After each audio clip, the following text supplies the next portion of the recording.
Howdy, y'all. I'm Elizabeth Gore. Welcome to The Big Idea from Yahoo Finance, the show that navigates the world of small business and entrepreneurship. All businesses start with one light bulb moment, and each week, I'm going to take you on a journey with America's entrepreneurs. We're going to get between the spreadsheets with these operators to flow from their smallest failures to their biggest successes. As the co-founder of the small business funding platform, Hello Alice, it has always been my mission to help entrepreneurs have the tools they need to live the American dream. So let's cowboy up. Today, our big idea question is, how do you pick your product to sell? Our industry focus is beauty. Joining us today is someone I have admired and learned from for over a decade. Lisa Price is the founder and CEO of Carol's Daughter, which she began in her Brooklyn kitchen and now has grown to a multi-million-dollar empire. With a career in TV production, she was mixing up fragrances and creams just for herself. Then in 1993, Price, with a little gentle nudge from her mother, Carol, began to sell her products. With $100 in cash and a cramped kitchen, she crafted a collection that would become the foundation of a beauty empire. There is no one better to answer this big idea question of how do you pick a product to sell. Let's talk to Lisa Price. Miss Lisa, you're my inspiration. I've known you over a decade, and every time I talk to you, I learn so much. So thank you for being here. Oh, thank you for having me. Even when you walk through the building, people are excited to see you. You know, one of the reasons that you're loved, not just because you have some of the world's greatest products, but I mean, you started, if I remember correctly, selling in a flea market with about $100 to your name. So Lisa, what was the big idea to start Carol's Daughter? You know, what inspired you to give this a shot? Because I think you were in television and media at the time. And so what was your big idea? I honestly didn't even really have a big idea. I was working in television and film production, and this thing that I was doing with making butters and oils was my hobby, my relaxation, my fun. And my mother said, St. Mary's is having a flea market in 2 weeks. You should sell your stuff. And I said, Mommy, do you think people would pay for it? And she said, yeah, you make really nice moisturizers. I think you should do that. And I did. And that was that initial $100 investment in that first flea market. I sold out. I came home with one jar, and that one jar had fallen on the ground and broke. So that was the one jar I brought home. And I did another craft fair and then another, and slowly built clientele and built a business. So initially, it just seemed like a fun thing to do when I was off from work, a way to earn extra income. I refer to myself a lot of times as the accidental entrepreneur. I didn't set out with that as a goal, but I got there and then understood this is what I'm supposed to do. It's one of the things that I'm most grateful for being in business, that it brought out skills and traits in me that I didn't even know were there. So, Miss Lisa, one of the things that I love the story of, you're in your kitchen, you're making these products, and then people start showing up your house. You have folks like Jada and Will Smith wanting to get your products. I mean, how do you go from I'm in my kitchen to I'm going to scale? This is going to go big. I would love to say that, it was this, process that took a couple of weeks, a couple of months, a year, but it was a slow build. And I'm grateful for that, because in the long term, I think it's made me who I am today, that I got to do it slowly and step by step.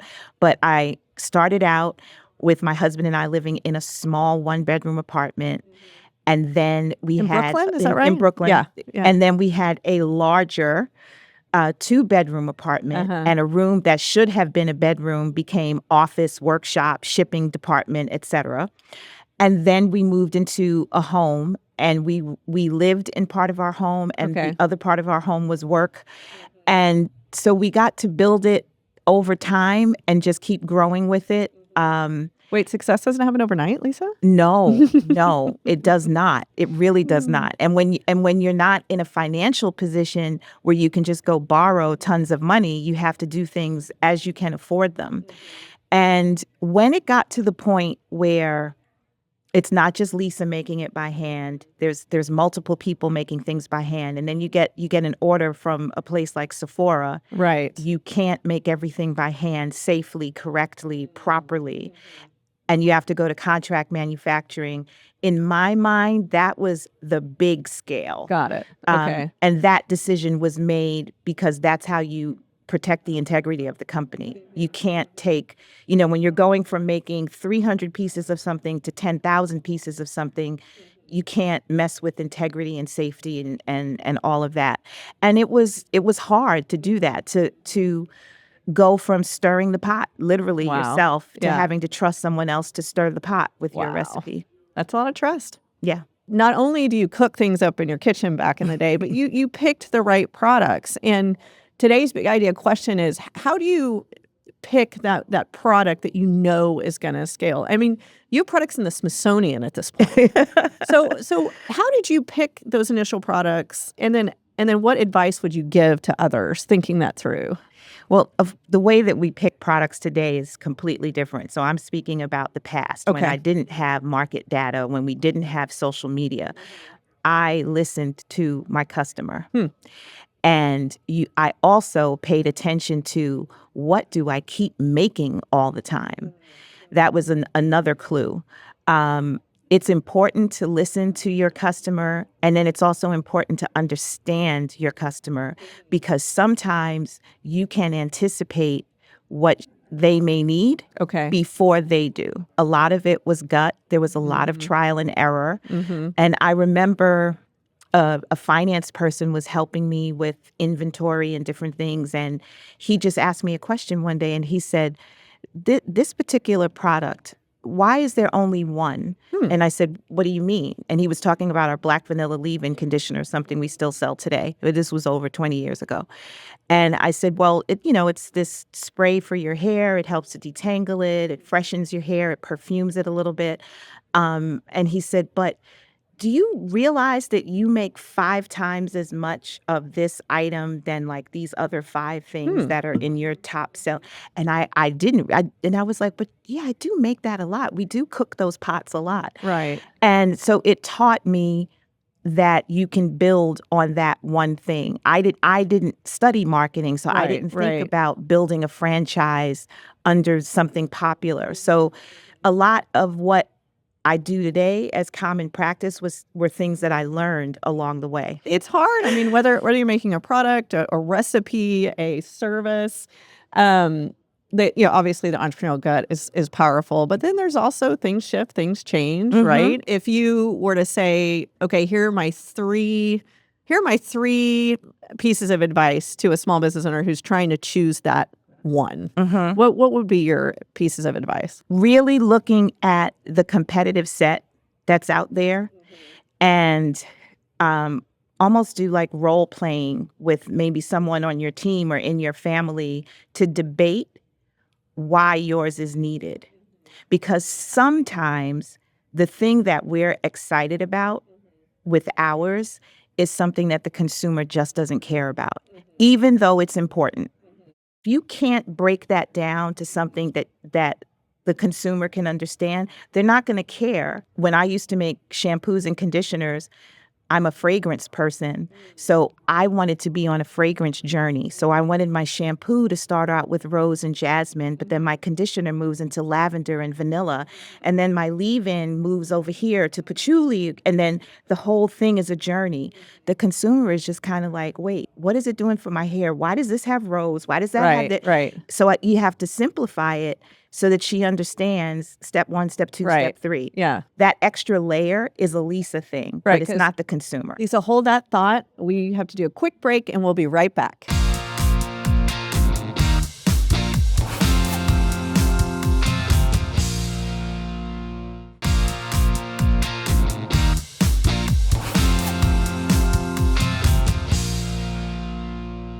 Welcome back to The Big Idea. I'm Elizabeth Gore, here with Lisa Price, the founder of Carol's Daughter. You said something earlier that I want to pick back up on because I think it's important. You said sometimes you have to tell folks what they need before they need it. And I think that's really interesting in a time where we get about 30 seconds of people's attention.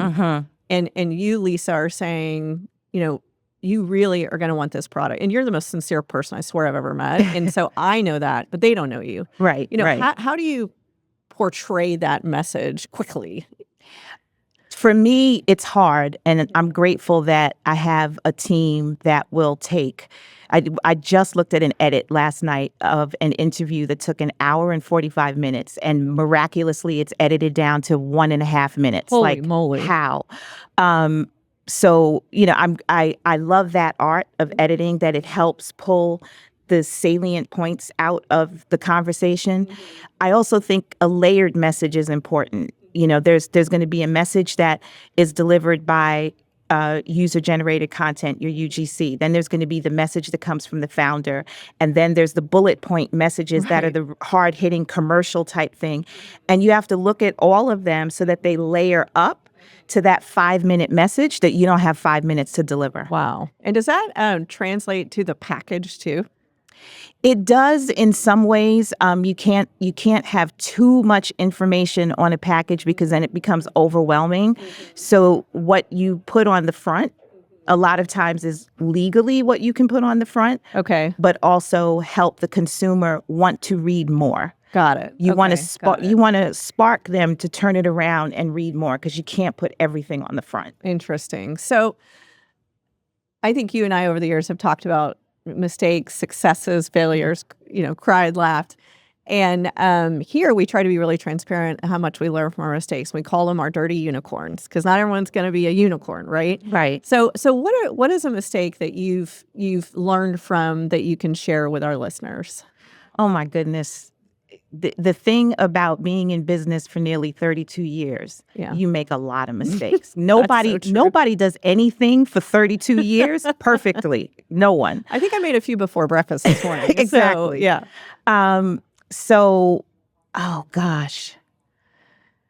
I'm trying to think of something.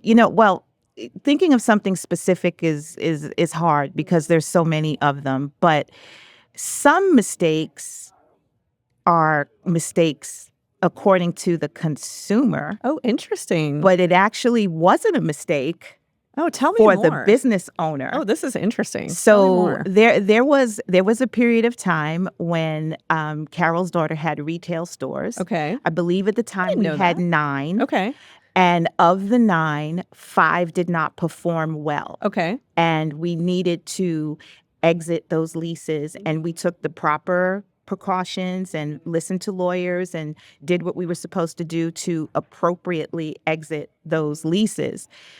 And unfortunately, it ended up in a clickbait type headline. Oh, geez. With a photo of me from when I did a talk somewhere, and I was telling a funny story and telling the talk, and I did something like this during the talk. For those of you listening, she just did the cutest smile and shrug of her shoulders. Right. So that image is the image on the article. Like, I don't know. And it was, Carol's daughter declares bankruptcy. Oh, Lord Jesus.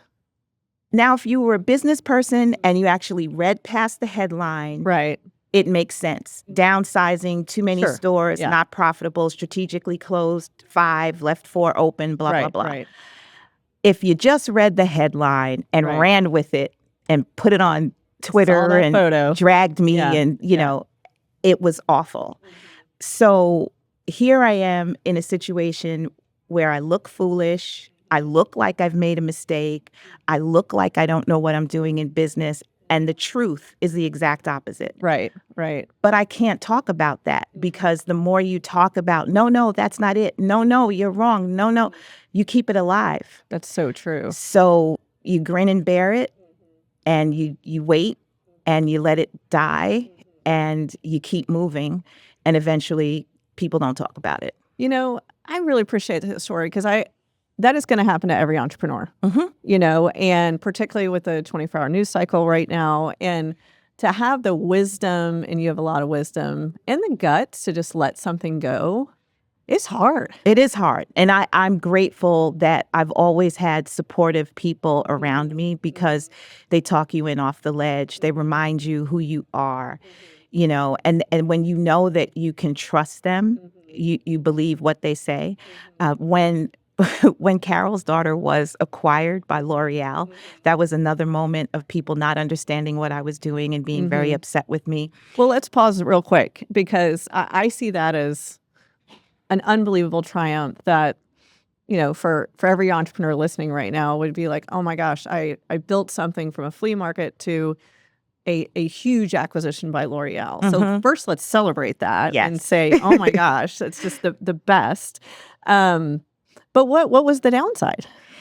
The part that was hard for people, and I totally understand where this emotion comes from, within the Black community, we have not had the benefit of ownership, legacy, generational wealth, passing things down. More of our history, unfortunately, is having things taken from us. So there was a feeling of, this is ours, this was made for us, this is a business that we helped to build and support, and now she's sold it to this big company, and she's probably not going to be involved anymore, and it's not going to be ours anymore. So there was this sense of betrayal. And on the business side of things, on the entrepreneurial side of things, like you said, this was amazing for me. Yeah. It was amazing for my family. It was amazing for my team. I was so proud of myself. And I knew that there would be concern, but I didn't anticipate the level of the anger.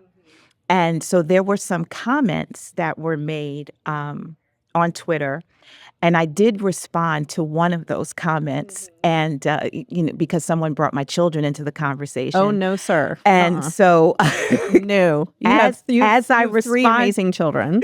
As I responded to that, I get a message from the social media person at the time who said, "Put your phone down.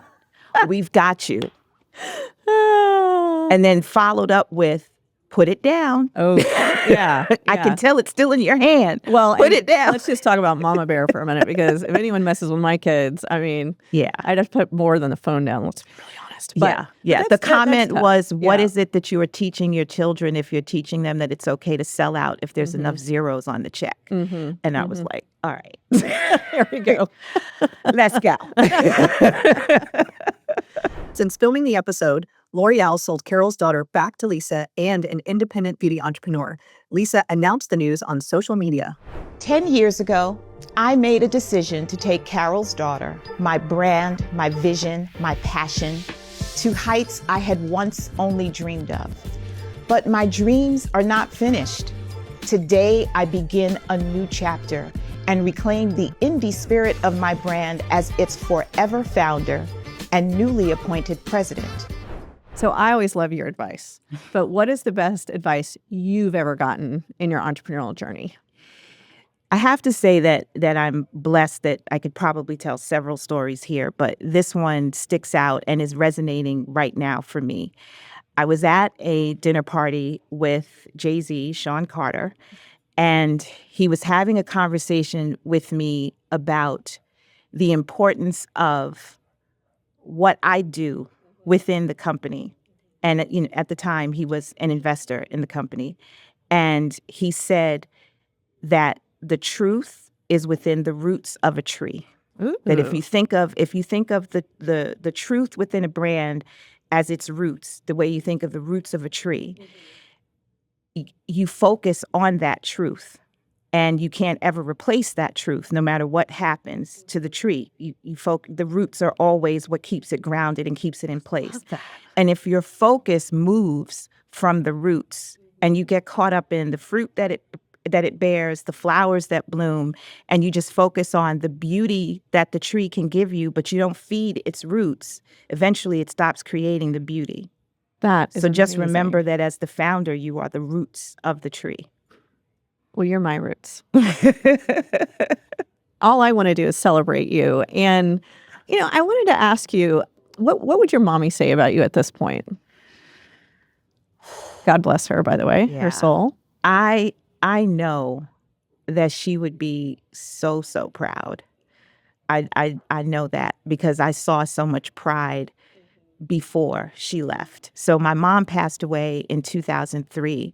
So she passed away before I had investors like Will and Jada and Jay-Z. She passed away before L'Oreal, before all of that. And my mother was the person who reminded me that my glass was always half full. Yeah. And when I was complaining or, grousing about orders and I can't keep up and I'm so tired. And my mother was not a business person. So it amazes me that she gave me this advice. She said, I'm not a business person, but I think it's probably harder to get the order than it is to figure out how to fill it. Ooh. And just Wow. saying that today, Yeah. I get goosebumps all over because she's so right. Right. She was so spot on. And I remember saying to her, "What do you mean?" And she said, "Well, you have the order. So you have the money. You have their credit card information. You just have to figure out the timing to Right. get it filled so Yeah. that you can process the order." I think she was like, "I think it's a lot harder to get the money." Yeah. Yeah. And then I was like, "Yeah, mommy, you're right." Well, Lisa, you are loved. And I know your mommy's proud of you. I'm grateful to you. And I just thank you for coming on The Big Idea today. Oh, thank you for having me. You're my sweetie. At the end of each episode, I like to give a shout out to a small business who's doing amazing work in the world. Lisa Price would like us to highlight the Life Wellness Center in Brooklyn. It's a Black-owned center that provides acupuncture, massages, and wellness services. They also sell candles, incense, soaps, and other decor from independent sellers and artisans. You can find them at lifewellnesscenter.life. Thank you, Lisa, for coming on the show, and thanks to all of you for joining us. I hope you learned a lot. This has been The Big Idea from Yahoo Finance. Watch us every week on your favorite streaming service and find our videos at yahoofinance.com and listen wherever you get your podcasts. And if you follow on Amazon Music, just ask Alexa to play The Big Idea. You can also come say howdy to me on any of my social channels at Elizabeth Gore USA. I'm Elizabeth Gore, and as my grandmother always said, hold your head up high and give 'em hell. See you next time.